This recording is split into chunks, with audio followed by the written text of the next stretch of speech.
Am I an idiot for destroying the lives of my ex and his GF since they both emotionally scarred my daughter? I am going to begin with the main players. Me, my ex-wife Pepper, revenge target number 1. Her boyfriend Steve, revenge target number 2. The boyfriend's ex-wife Maria, co-partner in the revenge, my daughter Sarah, and my friend Jason, accomplice in the revenge. With that said, let's get some backstory out of the way. So, Pepper and I had a very up and down marriage. It was one of those that I was madly in love with, but looking back I think she was in it more for the money and convenience. She had one son we will call Drug, because he was and still is a major drug addict. Before we got married, and I also had one son, name is unimportant, that I had full custody of. While married we had Sarah. I touched the marriage out for as long as I could, but eventually, we just couldn't keep it together. We separated, and due to traveling some for work and having custody of my son, I moved back to my hometown a few states away so my parents could help, but kept an apartment in the town that Pepper and Sarah lived in so that I could still spend as much time with my daughter as I could. At this time, I asked my best friend Jason, who is a lawyer and owns his own firm, to do up a child support agreement for us. It is very important to note that we only addressed child support. It had nothing about custody or visitation or anything else in it. So, for about a year this was how it would work. I would spend a month with Sarah while my parents watched my other son, then I would spend a month with my son. Almost exactly a year later I could no longer afford keeping 2 households, and Pepper was wanting to move back to her hometown, which was in a different state but closer to where I lived, so I gave up the apartment and she moved. The new situation continued for a couple more years. Pepper and I remained friendly and even tried to reconcile the relationship a couple of times, but it wouldn't work out. I was still deeply in love with her, but we couldn't come to an agreement on things like where to live and such. I forced myself to try and move on and started dating. She had been dating basically from the day after I moved out. Even though I still loved her, our relationship moved more into good friends than husband and wife. So, she finally meets Steve. I never was told much about Steve other than he was a certified ethical hacker, and that is what he did for employment. Important later. While they were dating, she would send me texts about their dates. She even texted me the day they first had sex together. This hurt deeply, and looking back I think this is what she wanted, but I tried to play the part of good friend and confidant. Steve and Pepper had been dating for 6 months when out of the blue she told me they broke up, and she realized that she is madly in love with me. Since it's the beginning of summer, she packs some suitcases and heads to my state. They were going to spend the summer with me and see if they liked it or not. We had an amazing summer. All the kids are getting along. Drug even loved it here, so she makes it official we are back together, and they are moving in.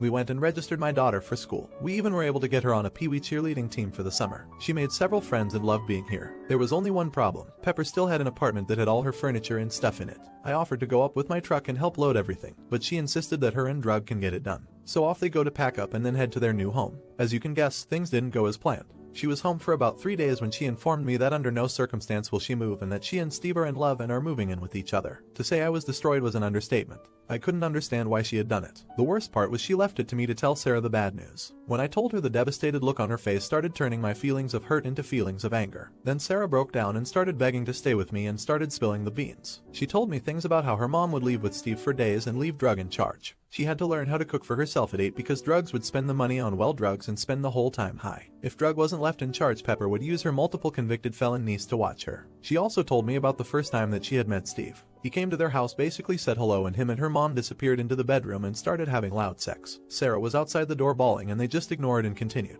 This is how my 8-year-old learned of sex, and she is still in counseling trying to recover 7 years later. At this point my anger has turned to rage. I immediately notified Pepper that there was no way Sarah was coming back and I would fight her to the death to keep her out of that situation. Pepper responded by getting an emergency hearing in her state to force Sarah back. I had to scramble, but I managed to get a lawyer and easily won the hearing, which Pepper showed up late for and told the judge it was due to a disability. The judge agreed that since there was no custody agreement and with the troubling accusations that I had gathered, it was best for now for Sarah to stay with me. I had won the first battle, but it was short-lived. Within an hour of the hearing, I started getting tons of phishing emails and texts. I was also getting password resets and MFA codes from my bank, Facebook, Reddit, and any other accounts. I knew that Steve was behind it. The very next day Jason calls. His law firm's website, email, and phone account had been hacked. Because he had to disclose the hack to the court, and because he was working on a semi-high profile case at the time the FBI got involved. To say I was enraged was an understatement. These two people had destroyed me, harmed my daughter, and tarnished the reputation of my lifelong friend. It was time for them to pay, and pay dearly. I was a man on a mission. I spent hours digging up as much dirt as I could on Steven and Pepper. I had a lot of luck with Pepper. I found social media posts of her out late drinking that correlated to tardiness and missed days at school for Sarah. I found tons of pics of her and 2 strange kids doing fun activities. I found neighbors that were willing to testify that Sarah had to come beg for food because she was left with either Drugs or the felon. I knew I could bury her. Steve, on the other hand, had all his accounts locked down. I couldn't find any dirt and it was driving me crazy. Then it hit me that I should try LinkedIn. It paid off. There wasn't much posted, but through his account I found Maria, his ex-wife's account. I reached out to her, and she happily accepted. Maria and I became fast friends. She hated Pepper, for good reason, as they had both abandoned her kids like my daughter, and didn't want her around her kids. I learned so much. To keep it short, Maria and Steve had recently divorced. As part of the custody agreement, Steve got the house, car, bank account, savings, and a lower than usual child support. Maria had traded all that money to have control of the kids. She knew he was a scumbag, and all she was concerned about was keeping her kids safe. They had a very detailed custody agreement with rules for Steve to follow. As part of that agreement, if Steve broke any rules, then he had to pay, and pay dearly. He had to sell the house and give her half of everything. His child support would also double, and Steve would be financially ruined. Steve also didn't have her blocked on social media and would regularly send texts bragging about how great his life was without her. Many of those texts had pictures of Pepper in them. We compared notes, we swapped evidence, we came up with a plan. And now it is time for revenge. First, I got with Jason. He let the FBI investigator know that I had also had some hacking attempts, and we believed it was the same person. The investigator called quickly. I gave him all the information I had and who I believed was doing it, and he asked a weird question. Do I know where Steve worked? Well, yes, I did, thanks to Maria. So apparently Steve wasn't as good a hacker as he thought himself to be. They had already traced back the hack on Jason to a business, the very same business Steve worked for. As soon as my conversation with the FBI was done, I called his work to lodge a complaint. I told the manager that someone was trying to hack me, and I was sure it was Steve. They, of course, did not take it too seriously because I had no proof. What they didn't know was they were soon going to be getting a visit from a special agent. The next week was absolute hell for Steve and Pepper. Pepper got served with the divorce papers, and her lawyer got served with all the evidence I had gathered. My lawyer said it was the most complete investigation he had ever seen. I had all 40 tardiness and 19 absences tied to nights out drinking with Steve. I had hard proof of them abandoning my daughter for days at a time. Maria even gave me a picture that was taken at 2 a.m. the night before the emergency hearing with Steve and Pepper drinking in a tattoo parlor. The same hearing, she was late and said it was due to a disability. Steve got served that he had violated the entire custody agreement. Maria had pictures from me proving he was with Pepper on nights the kids were with him, and they were left alone. She also had proof that there was contact with Pepper that violated the custody agreement. The fallout was awesome to watch. Steve was fired. Between my complaint, another older complaint of him hacking, and the FBI showing up, they had no choice but to fire him. He did avoid any legal issues as the FBI could never tie it directly to him. The word spread of why he was fired, and no one would hire him in a job again. He had to sell the house, liquidate all the investments and bank accounts, and give half to Maria. His child support got to stay the same since he no longer had a source of income. Last I heard, he was working at a grocery store. So in total his income went from $200K plus a year to less than $40K. As for Pepper, the divorce was swift and painful for her. The judge ruled in my favor for all counts. I got sole custody and sole decision making. She was forced to go to counseling, and her and drug can only visit Sarah with a third-party supervisor paid for by Pepper. Sarah is doing much better. She still needs counseling, but she thrives in school and has many friends. She very rarely sees her mom, but she is much better off without her. Not the idiot. They all got what they deserved, and I'm so glad your daughter is doing better. If they ever come at you again, I think you will have it handled. Not the idiot. You're the dad that the Sarahs in the world wish for so desperately. More than revenge. You saved her and in turn helped Maria save her kids from a life of struggling to have self-worth. I know, because I was a Sarah. Now, for the next story. Am I the idiot for not lying for my wife in front of her friends regarding me being a stay-at-home parent?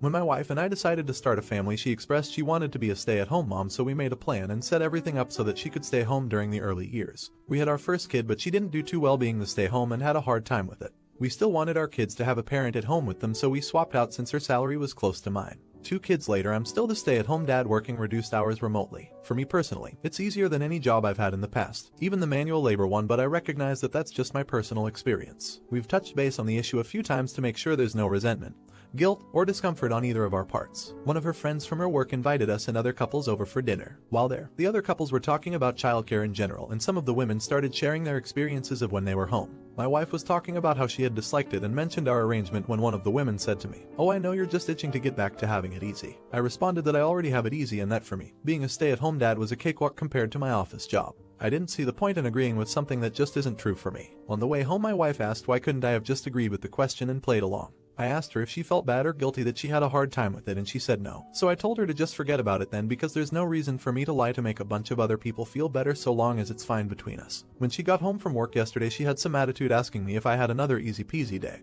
and told me how all day she had to hear from her friends what a smug idiot I was for making light of their experiences by saying it was a cakewalk. I get that for a lot of people it's hard, but I don't see why I should have to lie about it or fluff someone's ego for not feeling the same way. Am I the idiot? Not the idiot. You were just sharing your experience. This is one of the things I find frustrating about some social groups. I think it could be an interesting discussion to have, but more often people want to just commiserate or validate, not actually hear other experiences. You're the idiot. It's basic social skills that if someone says I had a hard time with something, you don't say how easy it was. It's crude and insensitive. You could say it's different for everyone and I'm fortunate my job is remote and leave it at that. Now, for the next story. Am I the idiot for missing the birth of my first child so a mate could be with her dying grandfather?